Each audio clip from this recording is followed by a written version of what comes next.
Paris থেকে Cairo যাওয়ার পথে ৬৬ আরোহী নিয়ে ইজিপ্ট এয়ারের বিমান ভূমধ্যসাগরে বিধ্বস্ত, সব আরোহীর মৃত্যুর আশঙ্কা।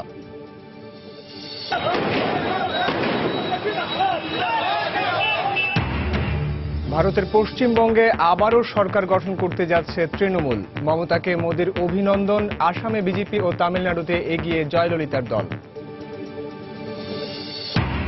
শ্রীলঙ্কায় ভূমিধসে ১.৫ শতাধিক মানুষের প্রাণহানির আশঙ্কা। দুর্গতদের সহায়তায় ১৫ কোটি রুপি ত্রাণ বরাদ্দের ঘোষণা সরকারের।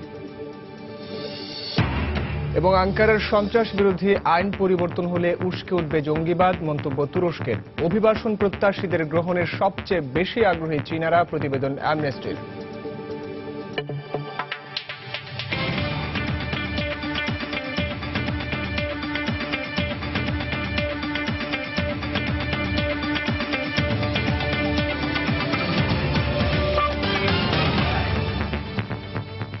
আন্তর্জাতিক সময়, সঙ্গে আছে আমি সাইফুল রুদ্র। প্যারিস থেকে কায়রো যাওয়ার পথে ইজিপ্ট এয়ারের নিখোঁজ বিমানটি ভূমধ্যসাগরে বিধ্বস্ত হয়েছে বলে মিশরের এভিয়েশন কর্মকর্তাদের বরাত দিয়ে জানিয়েছে বার্তা সংস্থা এপি। তবে বিমানটির ৫৬ জন যাত্রী এবং ১০ জন ক্রুর পরিণতি সম্পর্কে এখনও জানা যায়নি। আশঙ্কা করা হচ্ছে যাত্রীদের কেউ আর বেঁচে নেই। ফরাসি প্রেসিডেন্ট ফ্রাঁসোয়া ওলাদ এরই মধ্যে মিশরীয় প্রেসিডেন্ট সিসিকে উদ্ধার কাজে সাহায্যের প্রস্তাব জানিয়েছেন। ইজিপ্ট এয়ারের বিমান নিখোঁজ হওয়ার সংবাদ প্রকাশ হওয়ার পর থেকেই মিশরের বিমানবন্দরে ভিড় করতে শুরু করেছেন নিখোঁজদের পরিবারের সদস্যরা। বিমান কর্তৃপক্ষকে বারবার প্রশ্ন করেও পাচ্ছেন না প্রিয়জনের কোনো খবর। সময় যত পার হচ্ছে, আপনজন হারানোর শঙ্কা আরও প্রবল হচ্ছে তাদের মনে। বুধবার প্যারিসের শার্লস দ্য গল বিমানবন্দর থেকে গন্তব্যস্থল কায়রোর পথে যাত্রা শুরু করে ইজিপ্ট এয়ারওয়েজের বিমান A320। কায়রো বিমানবন্দরে পৌঁছানোর মাত্র ২০ মিনিট আগে রাত ২টা ৪৫ রেডার থেকে হঠাৎ বিমানটির সংযোগ বিচ্ছিন্ন হয়ে যায়। এর আগে বিমানের পাইলটের পক্ষ থেকে কোনো জরুরি সংকেত বিমানবন্দরে পাঠানো হয়নি। তাই বিমানটির এমন উধাও হয়ে যাওয়া নিয়ে নানা জল্পনা কল্পনা শুরু হয়।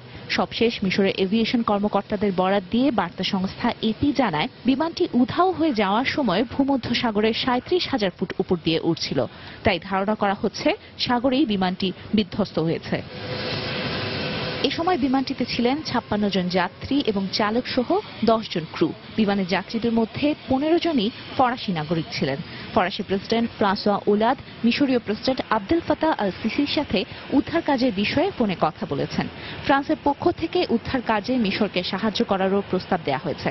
আর মিশরের সরকারের পক্ষ থেকে জানানো হয়েছে, বিমান বাহিনী এবং নৌবাহিনী বিধ্বস্ত বিমানটির খোঁজে সর্বোচ্চ চেষ্টা চালিয়ে যাচ্ছে।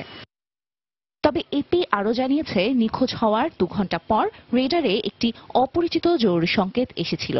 তাই মিশরীয় এভিয়েশন কর্মকর্তাদের বিমান বিধ্বস্ত হওয়ার ধারণা আদৌ সঠিক কিনা তা নিয়ে এখন সংশয় দেখা দিয়েছে। তানজিম মুনিয়াত, সময় সংবাদ। প্রশান্ত মহাসাগরের যুক্তরাষ্ট্রের অধীনে থাকা গুয়াম দ্বীপে মার্কিন B-52 বোমারু বিমান বিধ্বস্ত হয়েছে। তবে দুর্ঘটনার আগেই ৭ আরোহীর সবাই প্যারাসুটের মাধ্যমে নিরাপদে অবতরণ করে বলে জানায় কর্তৃপক্ষ। যুক্তরাষ্ট্রের এন্ডারসন বিমান ঘাঁটি থেকে উড্ডয়নের কিছুক্ষণ পর স্থানীয় সময় রাত ১০:৩০টায় এই দুর্ঘটনা ঘটে। বিমানটির উপর কোনো ধরনের আক্রমণ বা হামলা চালানো হয়নি বলে জানিয়েছে গুয়ামের গভর্নর কার্যালয়। ২০০৮ সালে B-50B বোমারু বিমানের বিধ্বস্ত ঘটনায় ৬ ক্রু নিহত হন।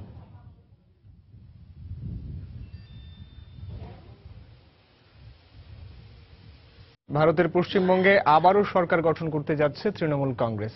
বিধানসভা নির্বাচনের প্রাথমিক ফলাফলে ২৯৪ আসনের মধ্যে ২০০-রও বেশি আসনে এগিয়ে আছে ক্ষমতাসীন দলটি। শেষ খবর পাওয়া পর্যন্ত ৫৭টি আসনে জয় পেয়েছে তৃণমূল। এরই মধ্যে দলের প্রধান মমতা বন্দ্যোপাধ্যায়কে অভিনন্দন জানিয়েছেন দেশটির প্রধানমন্ত্রী নরেন্দ্র মোদী। এদিকে আসাম বিধানসভায় বিজেপি ও তামিলনাড়ুতে মুখ্যমন্ত্রী জয়ললিতার দল AIADMকে এগিয়ে আছে। আবারও জয়ের উল্লাসে ভাসলেন তৃণমূল সমর্থকরা। সকাল থেকেই একের পর এক কেন্দ্র থেকে তৃণমূল কংগ্রেসের বিজয়ের খবর আসতে থাকে। পূর্ণাঙ্গ ফল প্রকাশের আগে তাই নিশ্চিত হয়ে যায় ক্ষমতাসীন দলটির আবারও সরকার গঠনের বিষয়টি। সিপিএম, কংগ্রেস, বিজেপি, নির্বাচন কমিশন আর অনেক লোক যেভাবে তৃণমূল কংগ্রেস উপর আঘাত করেছিল, মানুষরা দেখিয়ে দিয়েছে পশ্চিমবঙ্গের মানুষরা তৃণমূল কংগ্রেস ছাড়া, মমতা ব্যানার্জি ছাড়া কাউকে ভালোবাসেন না। এ রাজ্যে বিজেপি চরম পরিণতি ভোগ করলেও মুখ্যমন্ত্রী মমতা বন্দ্যোপাধ্যায়কে অভিনন্দন জানাতে ভুল করেননি ভারতীয় প্রধানমন্ত্রী নরেন্দ্র মোদী। আর কংগ্রেস ভাইস প্রেসিডেন্ট রাহুল গান্ধী জনগণের রায়ের প্রতি সম্মান জানিয়ে পরাজয় মেনে নিয়েছেন। এর আগে সকাল 8টা থেকে কঠোর নিরাপত্তার মধ্যে রাজ্যের 90টি কেন্দ্রে একযোগে শুরু হয় ভোট গণনা। দুপুরে দলীয় কার্যালয়ে এক সংবাদ সম্মেলনে দলের বিজয়ের মধ্য দিয়ে সব ষড়যন্ত্রের পরাজয় ব্যর্থ হয়েছে বলে মন্তব্য করেন তৃণমূল সভানেত্রী।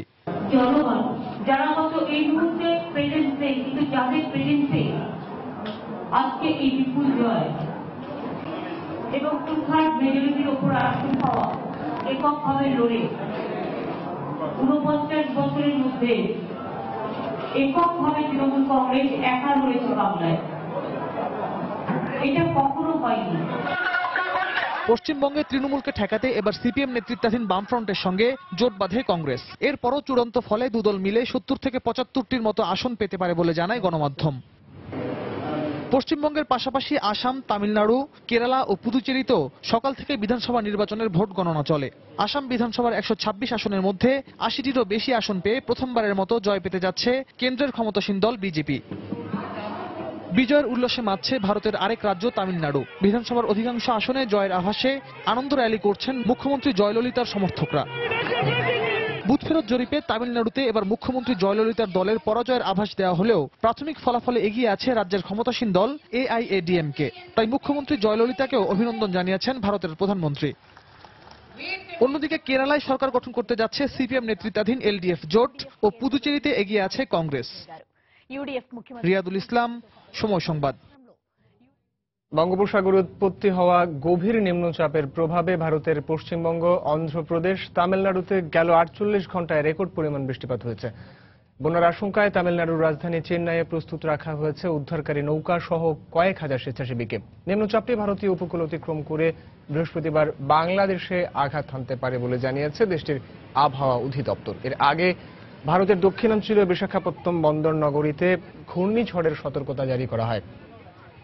গেল বছরের ঘূর্ণিঝড়ে অন্ধ্রপ্রদেশ ও এর প্রতিবেশী রাজ্য তামিলনাড়ুতে ব্যাপক ক্ষয়ক্ষতি হয়। ভারতে বন্যা, ঘূর্ণিঝড়ের মতো প্রাকৃতিক দুর্যোগপ্রবণ এলাকায় বসবাস করেন অন্তত 12 লাখ মানুষ।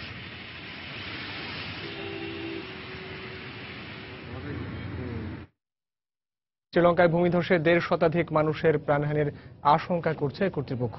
টানা 3 দিনের ভারী বৃষ্টিপাতের ফলে ভূমিধসে মাটির নিচ থেকে এখন পর্যন্ত 17 জনের লাশ উদ্ধার করা হয়েছে। এছাড়া বৃষ্টির কারণে সৃষ্ট বন্যায় মৃত্যু হয়েছে অন্তত 37 জনের, নিখোঁজ 134 জন। দুর্গতদের সহায়তায় 15 কোটি রুপি ত্রাণ বরাদ্দের ঘোষণা দিয়েছে দেশটির ত্রাণ ও দুর্যোগ ব্যবস্থাপনা বিভাগ। ভয়াবহ বন্যার পানিতে প্রায় পুরোটাই ডুবে গেছে শ্রীলঙ্কার উত্তর পশ্চিমাঞ্চলের উপকূলীয় পুত্তলাম জেলার বেশিরভাগ গ্রাম। দুর্গম ও পার্বত্য এলাকা হওয়ায় পানিবন্দী কয়েকশো মানুষকে উদ্ধারে নামে বিমান বাহিনীর সদস্যরা। টানা ভারী বর্ষণে রাজধানী কলম্বোর উত্তর পূর্বাঞ্চলীয় 3টি গ্রামে ভয়াবহ ভূমিধসের ঘটনায় অন্তত 200টি পরিবার মাটির নিচে চাপা পড়েছে বলে আশঙ্কা রেডক্রসের। পাওয়া গেছে ব্যাপক প্রাণহানির খবর। এখনো অনেক লোক নিখোঁজ থাকলেও দুর্গম পার্বত্য এলাকায় যেতে হিমশিম খেতে হচ্ছে উদ্ধারকারীদের। যোগাযোগ ব্যবস্থা ভেঙে পড়ায় সেখানে ভারী সরঞ্জামাদি নেওয়াও যাচ্ছে না বলে জানায় কর্তৃপক্ষ। ক্ষতিগ্রস্তদের সার্বিক সহায়তার আশ্বাস দিয়েছে দেশটির দুর্যোগ ব্যবস্থাপনা বিভাগ। মৌসুমী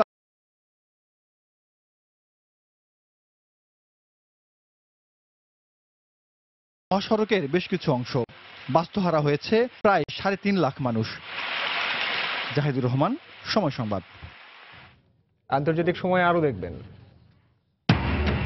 নাইজেরিয়ায় বোকো হারামের হাতে অপহৃত স্কুল ছাত্রীদের মধ্যে একজন উদ্ধার, বাকিদেরও ফিরে পাওয়ার আশা স্বজনদের।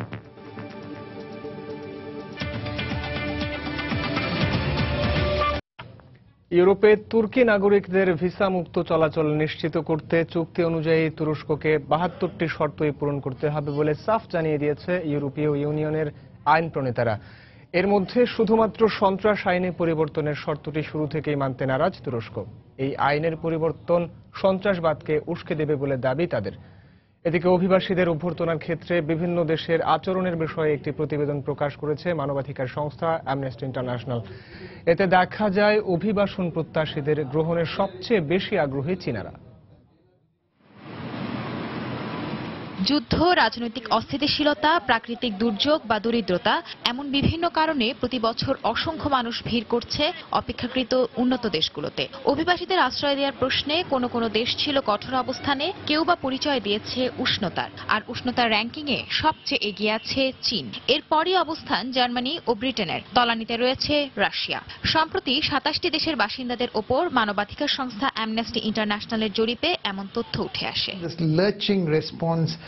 অভিবাসী বিষয়ে 80% মানুষই বেশ নমনীয়। মাত্র 17% মানুষ এক্ষেত্রে কঠোরতার পরিচয় দিয়েছে। চীনারা অভিবাসীদের নিজ বাড়িতে আশ্রয় দিতে রাজি। 87% জার্মান অভিবাসীদের আশ্রয়ের পক্ষে কথা বলছে। তবে রাশিয়া, পোল্যান্ড, হাঙ্গেরির মতো সমাজতান্ত্রিক রাষ্ট্রগুলো রক্তের বিশুদ্ধতা রক্ষায় অভিবাসীদের আশ্রয় দিতে আগ্রহী নয়। এমনকি রুশ গণমাধ্যমগুলো অভিবাসী বিরোধী প্রচারণা চালায়।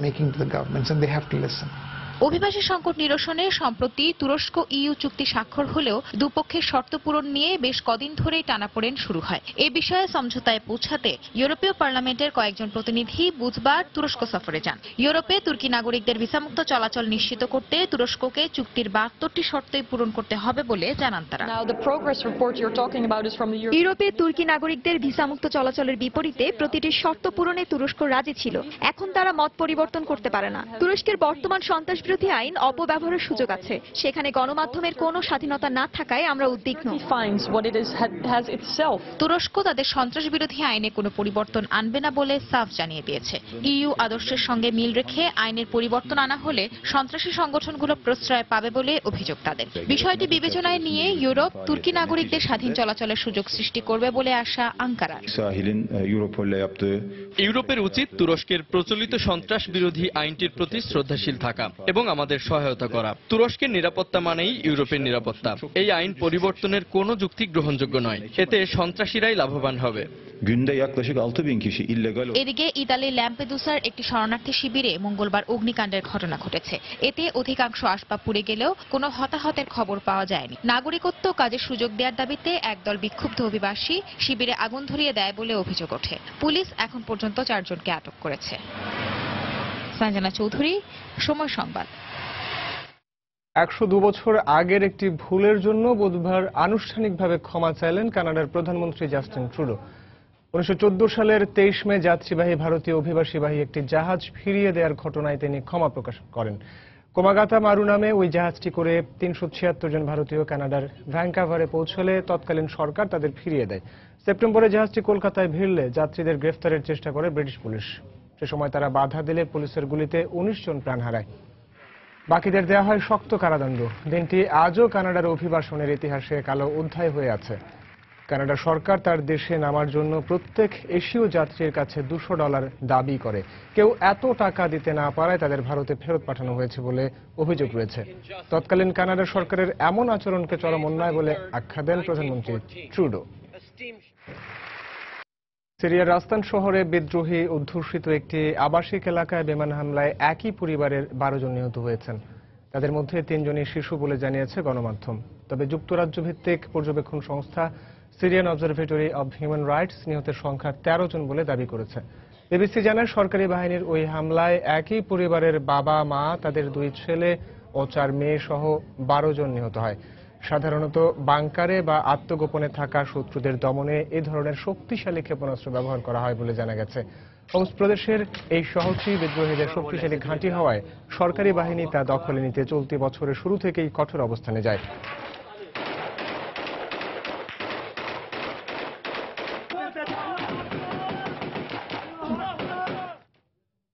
মধ্যপ্রাচ্যে জঙ্গি গোষ্ঠী আইএস এর উত্থানের পর সবচেয়ে বেশি নিপীড়নের শিকার হয়েছে ইয়াজিদি সম্প্রদায়, যারা সারা পৃথিবীতে এই সম্প্রদায়ের প্রায় 7 লাখ মানুষ থাকলেও তাদের সিংহভাগের বসবাস উত্তর ইরাকের সিনজার পর্বতের আশেপাশে।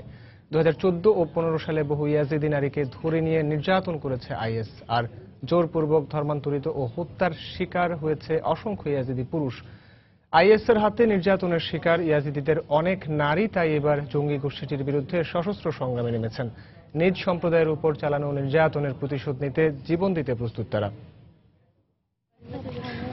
খ্রিস্টান ও ইসলাম ধর্মাবলম্বীদের কাছে অগ্রহণযোগ্য ইয়াজিদিরা নৃতাত্ত্বিকভাবে কুর্দি সম্প্রদায়ভুক্ত।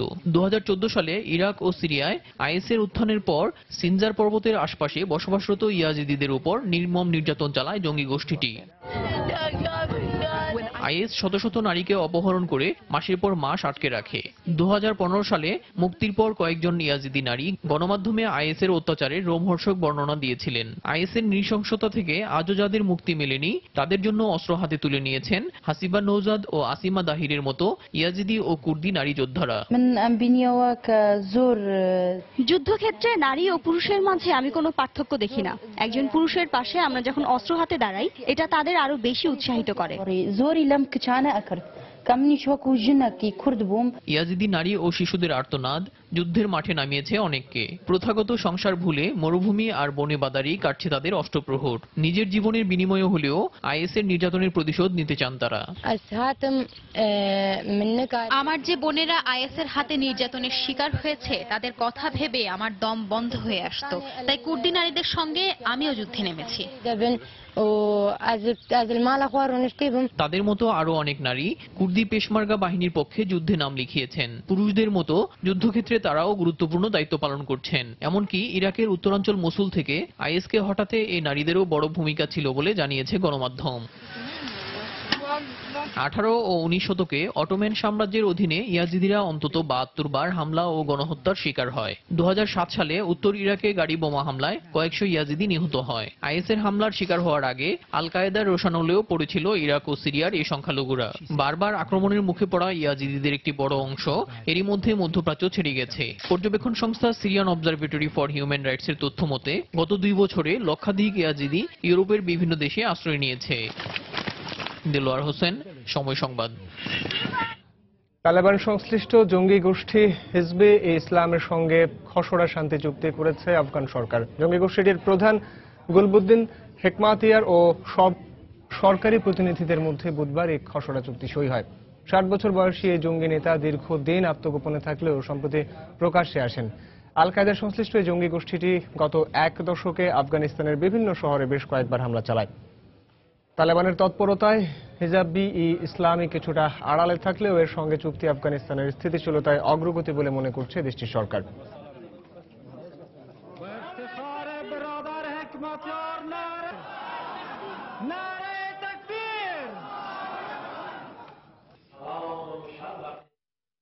নাইজেরিয়ায় জঙ্গি গোষ্ঠী বোকো হারামের অপহৃত স্কুল ছাত্রীদের মধ্যে একজনকে উদ্ধারের পর পরিবারের কাছে হস্তান্তর করা হয়েছে। উদ্ধার হওয়া ছাত্রী আমিনা জানায় অপহৃতদের মধ্যে 6 জন এরই মধ্যে মারা গেছে। বাকিরা ক্যামেরুনের সীমান্তবর্তী সাম্বিসা জঙ্গলে আছে বলেও জানায় সে। এদিকে আমিনাকে খুঁজে পাওয়ার পর অন্যদেরও ফিরে পাওয়ার আশা করছেন স্বজনরা। মঙ্গলবার ক্যামেরুনের সীমান্তবর্তী সাম্বিসা জঙ্গল থেকে আমিনাকে যখন উদ্ধার করা হয় তখন তার কোলে 4 মাস বয়সী শিশুটিকে দেখে নিরাপত্তা কর্মীরা বেশ অবাক হয়েছিলেন। এ সময় মোহাম্মদ হায়াতু নামের বোকো হারামের এক সদস্যকে গ্রেফতার করেন তারা। সে আমিনার স্বামী বলে জানায় নিরাপত্তা বাহিনী। পরে সন্তানসহ আমিনাকে পরিবারের কাছে পৌঁছে দেওয়া হয় বলে জানায় স্থানীয় গণমাধ্যম। মেয়েটির বাড়ি চিবকের বালালা গ্রামে। অপহৃত ছাত্রীদের 25 জনের বাড়ি ওই এলাকায়। এই মেয়েটি যে তাদের একজন তা নিশ্চিত হয়েছি আমরা। 2014 সালের 14 এপ্রিল রাতে নাইজেরিয়ার উত্তর পূর্বাঞ্চলীয় বর্নো প্রদেশের চিবুকের একটি সরকারি মাধ্যমিক বিদ্যালয়ে হামলা চালিয়ে ছাত্রীনিবাসে থাকা 276 স্কুল ছাত্রীকে অস্ত্রের মুখে লরিতে তুলে নিয়ে যায় বোকো হারামের সদস্যরা। এ সময় কয়েকজন ছাত্রী লরি থেকে লাফিয়ে পড়ে পালাতে পারলেও 219 জন ছাত্রী নিখোঁজ হয়। এই ঘটনার পর থেকেই তাদের ফিরে পাওয়ার দাবিতে স্বজনদের সঙ্গে আন্দোলন করে আসছে বিভিন্ন মানবাধিকার ও সামাজিক সংগঠন। ক্রমাগত বিক্ষোভ ও আন্দোলনে এই ঘটনা বিশ্বজুড়ে ব্যাপক আলোড়নের সৃষ্টি করে। চাপের মুখে নাইজেরীয় সরকার ছাত্রীদের উদ্ধারে দেশটির উত্তর পূর্বাঞ্চলের বোকো হারাম অধ্যুষিত এলাকায় অভিযান চালালেও ঘটনার কুলকিনারা হয়নি।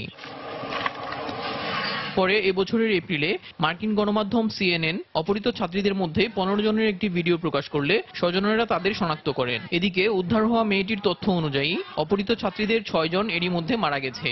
বাকিরা সাম্বিসা জঙ্গলে আছে বলে জানায় সে। এ অবস্থায় তাদের ফিরে পাওয়ার আশা করছেন স্বজনেরা।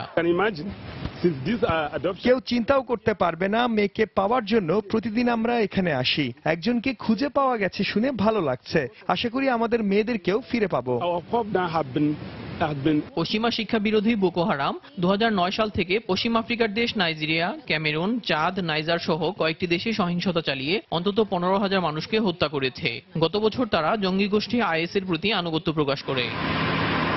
দেলোয়ার হোসেন, সময় সংবাদ। আন্তর্জাতিক সময় আরো যা দেখবেন।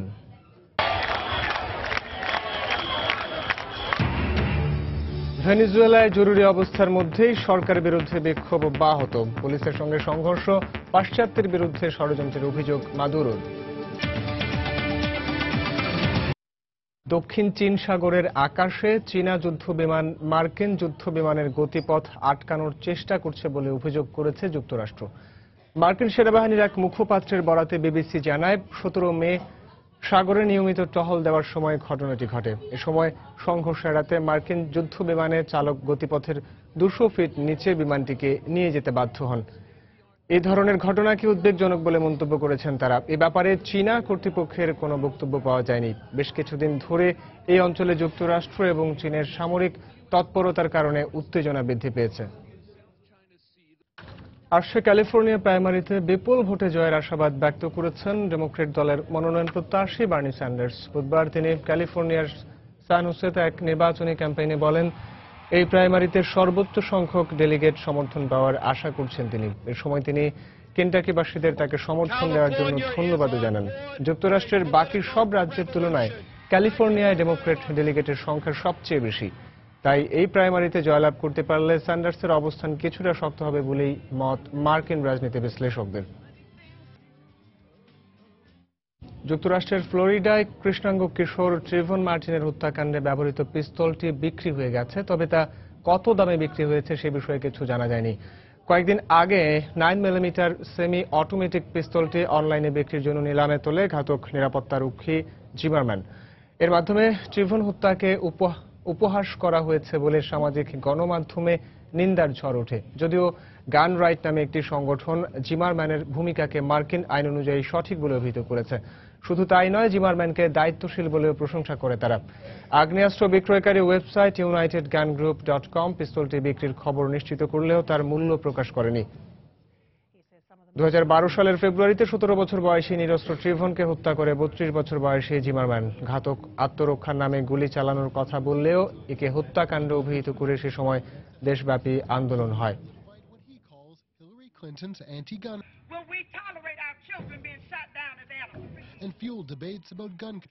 ভেনেজুয়েলার প্রেসিডেন্ট নিকোলাস মাদুরোর জরুরি অবস্থা জারির বিপক্ষে বিক্ষোভ শুরু করেছে দেশটির নাগরিকরা। পাশাপাশি বেশ কয়েকটি বড় শহরে প্রেসিডেন্ট মাদুরোকে অপসারণের চলছে বিক্ষোভ সমাবেশ। এদিকে যুক্তরাষ্ট্র সহ পশ্চিমা বিশ্বের মদদে বিরোধী দল এমন অস্থিতিশীল পরিস্থিতির সৃষ্টি করেছে বলে অভিযোগ করেছেন প্রেসিডেন্ট নিকোলাস মাদুরো। ভেনেজুয়েলার রাজনৈতিক উত্তেজনা দিনকে দিন বাড়ছে। ব্যাপক মুদ্রাস্ফীতি, দুর্নীতির অভিযোগ সহ প্রেসিডেন্ট ঘোষিত 60 দিনের জরুরি অবস্থা জারির বিপক্ষে বিক্ষোভ শুরু হয়েছে। গত 3 দিন ধরে চলা বিক্ষোভের অংশ হিসেবে প্রায় 1000 বিক্ষোভকারী ব্যানার এবং ফেস্টুন নিয়ে কারাকাসে জাতীয় নির্বাচনী পরিষদের উদ্দেশ্যে যাত্রা শুরু করলে পুলিশ বাধা দেয়। এ সময় বিক্ষোভকারীদের সঙ্গে পুলিশের ব্যাপক সংঘর্ষ হয়। পুলিশ বিক্ষোভকারীদের ছত্রভঙ্গ করতে টিয়ার গ্যাস এবং পিপার স্প্রে ছোড়ে। এছাড়া বিক্ষোভকারীদের ঠেকাতে কারাকাসের 18টি মেট্রো স্টেশন বন্ধ করে দেয় শহর কর্তৃপক্ষ। এদিকে বিক্ষোভকারীরা জানিয়েছেন তাদের শান্তিপূর্ণ আন্দোলনে বাধা দিয়েছে নিরাপত্তা বাহিনী। তবে বাধার পরও প্রেসিডেন্ট মাদুরোর অপসারণ না হওয়া পর্যন্ত আন্দোলন চালিয়ে যাওয়ার ঘোষণা দিয়েছেন তারা। আমরা দুর্নীতি, আর্থিক দুরবস্থার মুখোমুখি হতে হতে ক্লান্ত হয়ে পড়েছি। এজন্য মাদুরো সরকার দায়ী। তিনি একটি অর্থনৈতিক যুদ্ধ ঘোষণা করেছেন এই দেশের জনগণের বিরুদ্ধে। আমরা ঠিক করেছি প্রেসিডেন্ট ক্ষমতায় থাকা পর্যন্ত আন্দোলন চালিয়ে যাব। সাংবিধানিক ও গণতান্ত্রিক উপায়েই এই সরকারকে ক্ষমতা থেকে চলে যেতে হবে। এদিকে বিক্ষোভকারীদের প্রতি সমর্থন জানিয়েছেন ভেনেজুয়েলার প্রধান বিরোধী দলীয় জোট। অবিলম্বে প্রেসিডেন্ট মাদুরোকে ক্ষমতা ত্যাগের আহ্বান জানান তারা। সেই সাথে জরুরি অবস্থা জারির ঘোষণা তুলে না নিলে যে কোনো মুহূর্তে পরিস্থিতি আরো খারাপ হতে পারে বলে সতর্ক করে দিয়েছেন জোট নেতা হেনরিক কাপ্রিলস। যেভাবে জরুরি অবস্থা জারি করা হয়েছে তা অসাংবিধানিক। প্রেসিডেন্ট মাদুরো বা তার মন্ত্রিসভার কেউ কখনোই দেশের সংবিধান থেকে বড় নন। যদি মাদুরো এই অসাংবিধানিক ব্যবস্থা প্রয়োগ করতে চান তবে দেশের জনগণের বিরুদ্ধে তাকে ট্যাঙ্ক প্রস্তুত রাখতে হবে। সেই সাথে যুদ্ধ ঘোষণাও করতে হবে জনগণের বিরুদ্ধে, আর তাহলে ফল ভালো হবে না। অন্যদিকে প্রেসিডেন্ট মাদুরো অভিযোগ করেছেন মার্কিন যুক্তরাষ্ট্রের মদদেই বিরোধী পক্ষরা তার বিরুদ্ধে রাস্তায় নেমেছে। সহিংসতার মাধ্যমে তাকে ক্ষমতাচ্যুত করে লাতিন আমেরিকায় বিদেশি সেনা উপস্থিতির ব্যবস্থা করছে যুক্তরাষ্ট্র, এমন দাবি জানিয়েছেন তিনি। এদিকে ভেনিজুয়েলার ৭০% নাগরিক এখন প্রেসিডেন্ট পদ থেকে নিকোলাস মাদুরো সরে যাওয়ার পক্ষে বলে জানিয়েছে দেশটির স্থানীয় গণমাধ্যম। শাশ্বত সত্য, সময় সংবাদ। ব্রাজিলের অন্তর্বর্তী পররাষ্ট্রমন্ত্রী হিসেবে বুধবার শপথ গ্রহণ করেছেন সাবেক সিনেটর হোসে সেরা। দেশটির নবগঠিত অন্তর্বর্তী সরকারকে শক্তিশালী করতে এই মন্ত্রিসভা অগ্রণী ভূমিকা পালন করবে বলে জানিয়েছেন ৭৪ বছর বয়সী এই নেতা। শপথ গ্রহণ শেষে তিনি ব্রাজিলের বাণিজ্য সম্প্রসারণের মাধ্যমে অর্থনৈতিক মন্দা কাটিয়ে ওঠার প্রতিশ্রুতি দেন। এ লক্ষ্যে বিনিয়োগকারীদের সঙ্গে সম্পর্ক উন্নয়নের পাশাপাশি ইউরোপ, যুক্তরাষ্ট্র ও জাপানের মতো ধনী রাষ্ট্রগুলোর সঙ্গে বাণিজ্য সম্প্রসারণে জোর দেন এই বর্ষিয়ান নেতা। এছাড়া প্রেসিডেন্ট দিলমা রুসেফকে বরখাস্ত করে ব্রাজিলের অন্তর্বর্তী সরকার গঠনের বৈধতা নিয়ে প্রতিবেশী বামপন্থী দেশগুলো যে প্রশ্ন তুলেছিল তা ভিত্তিহীন বলে জানান নবনিযুক্ত এই পররাষ্ট্রমন্ত্রী। তিনি বলেন, দেশের গণতান্ত্রিক সংবিধান অনুযায়ী রুসেফকে বরখাস্ত করা হয়েছে। একে অভ্যন্তরীণ বিষয় উল্লেখ করে কাউকে নাক না গলানোর জন্য আহ্বান জানান তিনি।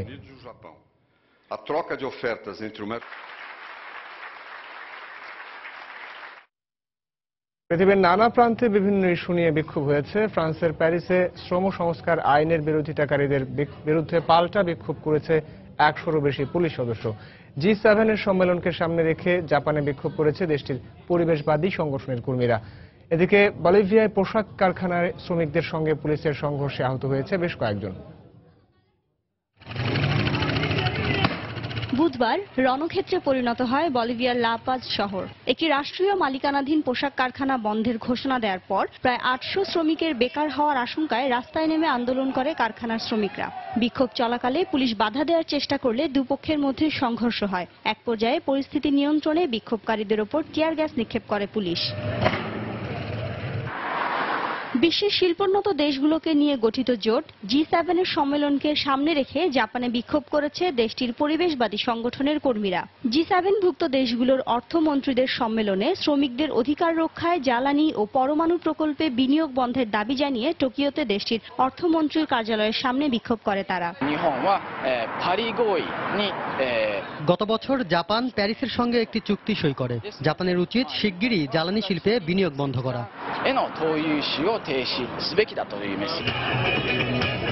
প্যারিসে নতুন শ্রম সংস্কার আইনের বিরোধিতা করে চলা আন্দোলনে পুলিশ সদস্যরা বিক্ষোভকারীদের আগ্রাসনের শিকার হচ্ছে।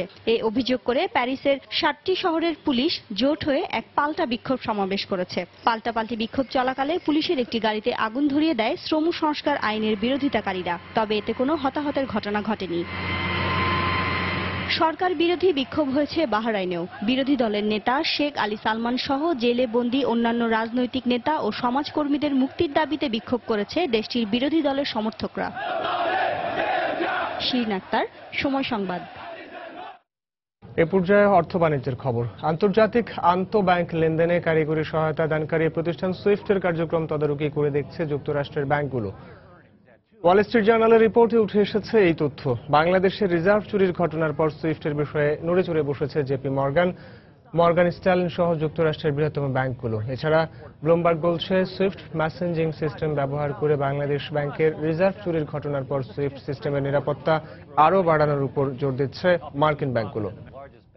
Investment banking and trading income like JP Morgan, Wells Fargo expanded its bottom. ইকুয়েডরে বুধবার দুদফা ভূমিকম্পে একজনের মৃত্যু হয়েছে। এই ঘটনায় প্রায় ৮৫ জন আহত হয়েছেন বলে জানিয়েছে দেশটির স্থানীয় গণমাধ্যম। যুক্তরাষ্ট্রের ভূতাত্ত্বিক জরিপের বরাতে রয়টার্স জানায়, তোসাগুয়া শহরে প্রথমে ৬.৭ মাত্রার এবং পরে ৬.৮ মাত্রার ভূমিকম্প আঘাত হানে। ভূমিকম্প দুটির কেন্দ্রস্থল দক্ষিণাঞ্চলীয় মমপিচু গ্রামে ছিল বলে জানান প্রেসিডেন্ট রাফায়েল কোরেরা। তিনি আরও জানান, আহত নাগরিকদের উদ্ধারের পর স্থানীয় হাসপাতালে ভর্তি করা হয়। তাদের মধ্যে ২ জনের অবস্থা আশঙ্কাজনক বলে জানিয়েছে হাসপাতাল কর্তৃপক্ষ।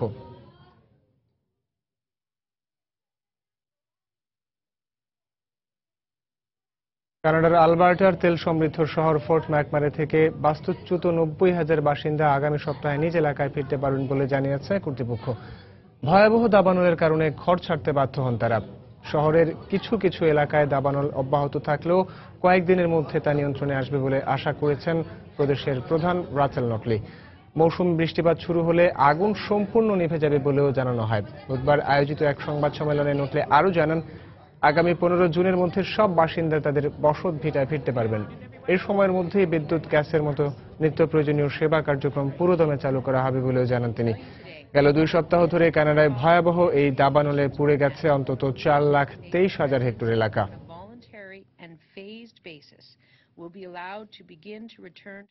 জার্মানিতে হয়ে গেল গ্রীষ্মকালীন কার্নিভাল। এতে অংশগ্রহণ করে বিভিন্ন দেশের কয়েক হাজারেরও বেশি সাংস্কৃতিক কর্মী। ভিন্ন মাত্রার এই আয়োজন জার্মানির সাংস্কৃতিক বৈচিত্র্য তুলে ধরতে সহায়ক ভূমিকা রাখে বলে জানান এর আয়োজকরা।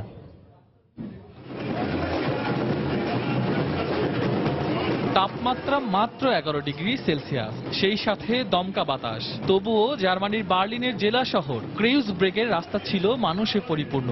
রঙিন পোশাকে নেচে গিয়ে গ্রীষ্মকালীন উৎসব পালন করছে এই শহরের নাগরিকরা। এই উৎসব পালনের মধ্য দিয়ে ভিন্ন ধরনের সংস্কৃতি সম্পর্কে জানা সম্ভব হয় বলে জানালেন উৎসবের অংশগ্রহণকারীরা। সেই সাথে মানুষের সম্প্রীতি এবং সৌহার্দ্যের বার্তা পৃথিবীব্যাপী ছড়িয়ে দেওয়ার ইচ্ছা থেকেই এমন উৎসবের আয়োজন করতে। আমরা প্রত্যেক বছরই এই অনুষ্ঠানে আসি। সবার আয়োজন খুব ভালো লাগে, বিশেষ করে ব্রাজিলের সাম্বা নৃত্য। রঙিন এই কার্নিভালে পৃথিবীর বিভিন্ন দেশের নাগরিকরা অংশগ্রহণ করে। পুরো 4 ঘন্টা ধরে চলা এই লম্বা প্যারেডের দৈর্ঘ্য ছাড়িয়ে যায় কয়েক কিলোমিটার। আয়োজকদের মতে সারা বিশ্বের প্রায় 75টি দেশের 7,000-এর বেশি মানুষ এই কার্নিভালে অংশগ্রহণ করে। সেই সাথে আরও উপস্থিত থাকেন কয়েক হাজার দর্শক। এদিকে গ্রীষ্মকালীন এই উৎসব শুধু আনন্দ পালনের আয়োজন হিসেবে নয়, প্রতিবাদের মাধ্যম হিসেবেও ব্যবহার করেন অংশগ্রহণকারীরা। শাশ্বত সত্য, সময় সংবাদ। এ পর্যায়ে আবারও জানিয়ে দিচ্ছি আন্তর্জাতিক সময়ের শীর্ষ সংবাদগুলো। প্যারিস থেকে কায়রো যাওয়ার পথে 66 আরোহী নিয়ে ইজিপ্ট এয়ারের বিমান ভূমধ্য সাগরে বিধ্বস্ত, সব আরোহীর মৃত্যুর আশঙ্কা।